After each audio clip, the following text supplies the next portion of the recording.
Papa. Tinggalnya.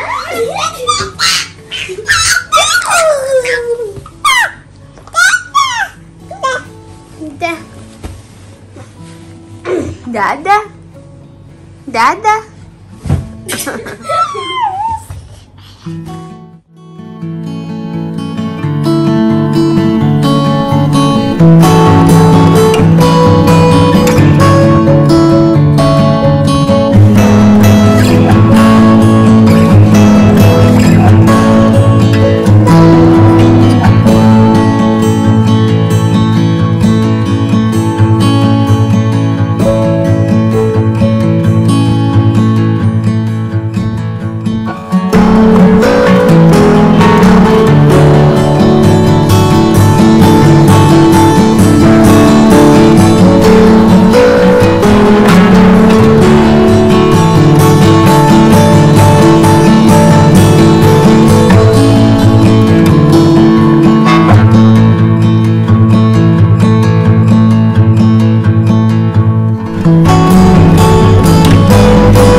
আসসালামু আলাইকুম everyone, কেমন আছেন সবাই?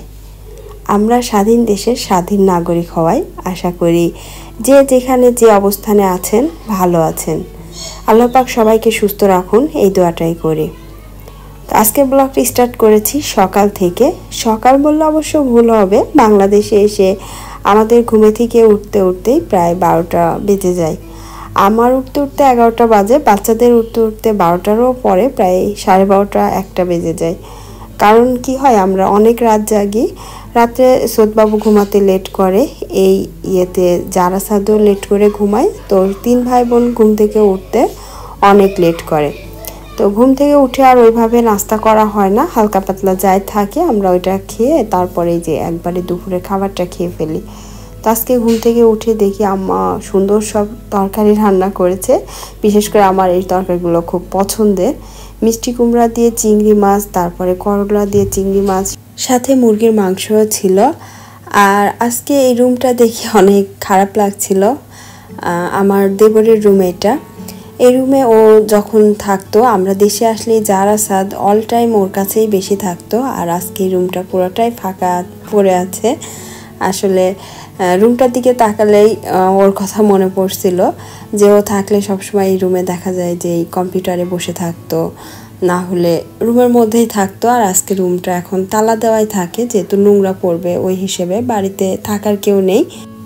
যেখানেই থাকুক আল্লাহ পাক যেন ওকে ভালো রাখে, সুস্থ রাখে সব সময়। আর খাওয়া দাওয়া শেষ করে বিকেলের পরে আমরা একটু মার্কেটে আসলাম। কয়েকদিন পরে আমার ছোট বোনের ছেলে হচ্ছে সুন্নতে খাতনা, তো সেটার অনুষ্ঠানের জন্য টুকটাক নিজেদের সাজগোজের কিছু কেনাকাটা ছিল, সেগুলো কেনাকাটা করব। তো এইটা হচ্ছে আমার ছোট বোনের হচ্ছে জামাইয়ের দোকান, তো এখানে আসলাম কিছু 3 পিস দেখার জন্য। তো ওখানে কেনাকাটা শেষ করে তারপরে আসলাম হচ্ছে আরএফএলের এখানে। এখানে আসলাম 2টা চেয়ার নেওয়ার জন্য, আমার বারান্দাতে বসার জন্য আর কি। বারান্দায় মাঝে মধ্যে বৃষ্টি হলে একটু বসতে ইচ্ছা করে, তো সেজন্য ভাবলাম যে প্লাস্টিকের 2টা চেয়ার নেব। তো আমার কাছে এই কালো চেয়ারটা মানে বসার পরে বেশ মনে হয়েছে অনেক আরামের, কিন্তু কালো কালারটা আসলে বাইরে রোদে একদম নষ্ট হয়ে যাবে। পরে কালোটা নেওয়া হয়নি, অন্য কালারের একটা চেয়ার নিয়েছি। আর এখান থেকে যে প্লাস্টিকের এই ঝাড়ুটা নিয়ে নিলাম, বিছানা ঝাড়ার ঝাড়ুটা, এটা অবশ্য আমি নিয়ে যাওয়ার জন্য। এখানে তো আমি কাঠে চলছে না ইতে কাঠে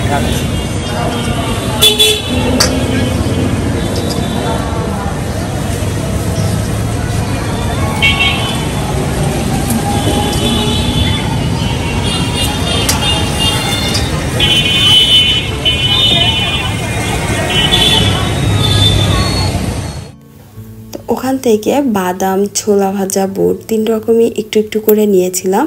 মাঝে মধ্যে বৃষ্টির দিনে কিংবা বিকেলবেলায় এরকম ছাদে বসে এগুলো খেতে কিন্তু ভালোই লাগে। তো এটা ছিল পরের দিনের।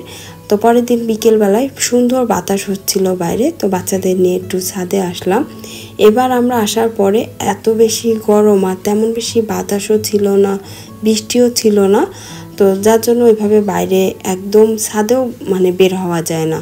তো আজকে দেখলাম অনেক সুন্দর, মানে ওয়েদারটা এত ভালো লাগছিল, বাতাসটা অনেক ঠান্ডা ছিল।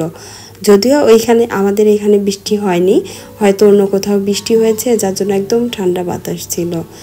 আর আমাদের বাড়ির আশপাশে কিন্তু অনেক গাছ আছে, তারপরও যেহেতু বৃষ্টি বাদল নেই সেই হিসেবে বাতাসও নেই, আবহাওয়া অনেক গরম। আর আজকে সুন্দর বাতাস থাকায় বাইরে ঘুরতে মানে এরকম ছাদে বেশ কিছুক্ষণ সময় কাটাতে অনেক ভালো লাগছিল। তো বাচ্চাদের নিয়ে অনেকক্ষণ ছাদে সময় কাটানোর পরে সন্ধ্যার পরে আমার ননদদেরকে বললাম যে তুমি একটু এসে যারাকে মেহেদি পরিয়ে দাও, যেহেতু আগামীকাল থেকে আমার ছোট বোনের ছেলে সুন্নতে খাতনার অনুষ্ঠান, মেহেদি, তারপরে হলুদ, তারপরে আর কি অনুষ্ঠান আর কি।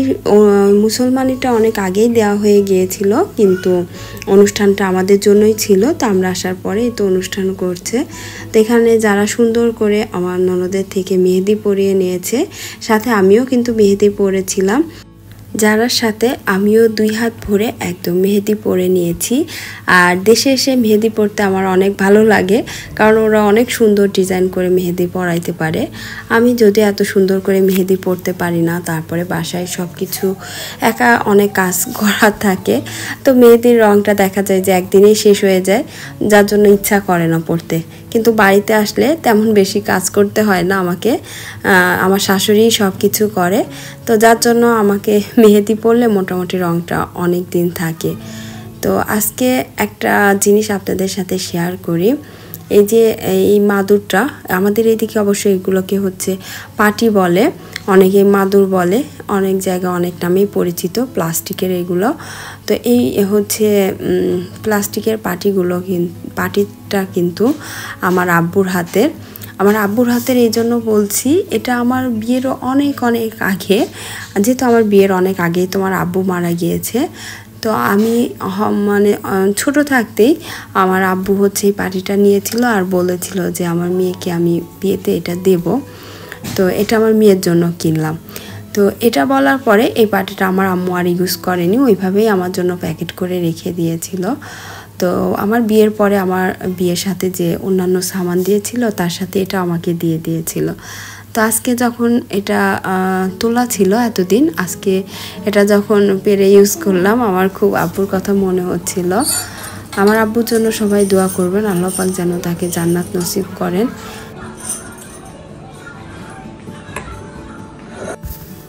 তো আমার বোনের ছেলের হলুদের অনুষ্ঠানে, মানে ক্ষীরের অনুষ্ঠানের জন্য সবাইকে এই শাড়িটা দিয়েছে।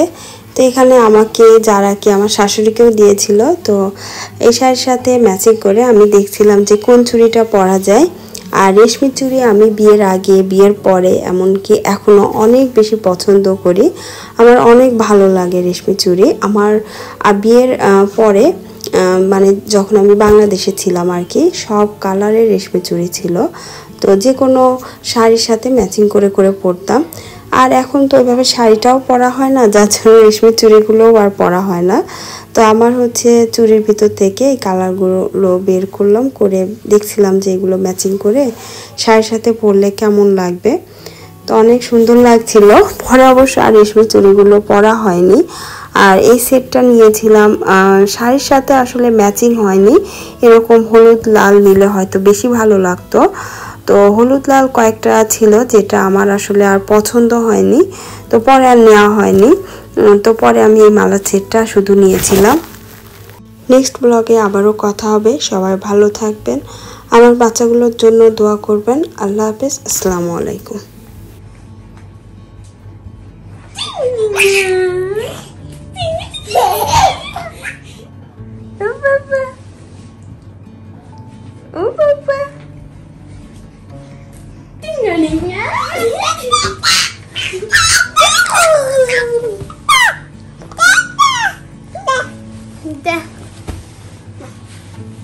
দাদা দাদা